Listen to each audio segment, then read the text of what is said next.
So in this case, we're looking at capital gains in a company, and you can start at the ATO website. So there's a web page here where you can learn about capital gains.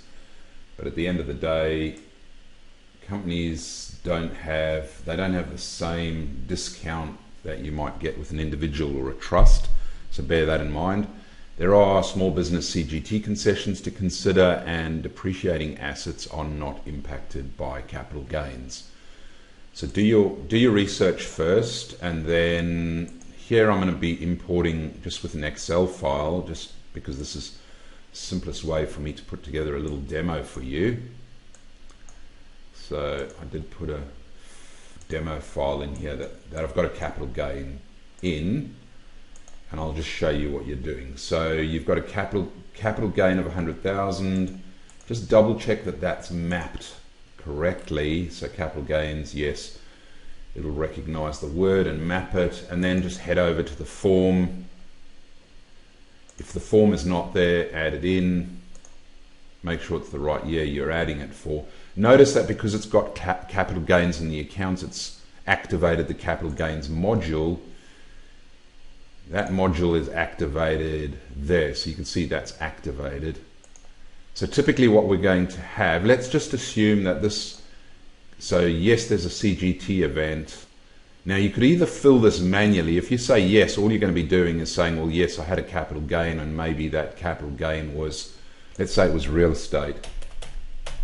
Now, key with capital gains is if you held the asset for less than, actually in the case of a company, you don't have a discount anyway, so it's not going to matter. So you've just got that $100,000 capital gain there. That's one option, very easy option. The other option is to say yes there and fill.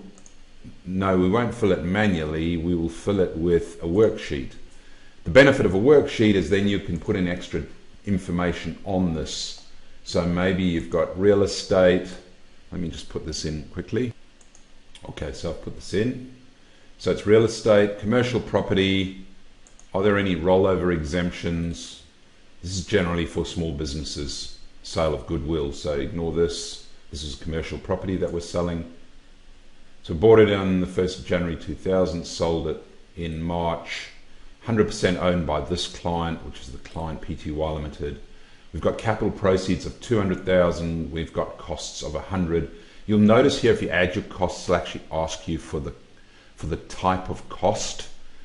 So these are the categories of costs. So you might have something like, for instance, balancing adjustment amount for the asset. This could be something to do with the depreciation that you've taken on the asset through its life, and you'd have to add that in as a cost to consider.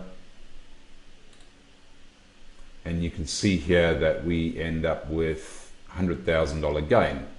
So we've got our gain in here, and then what you'll find is in your reconciliation now, we've got the net capital gain, which is the taxable gain, and then our non-capital gain should come off. Okay, other income not included in the assessable income, and that is the accounting capital gain, and that is correct because you don't want to report it twice, and that then means that you're reporting the capital gain as a capital gain, and then the accounting gain is getting taken off. So you're not double counting.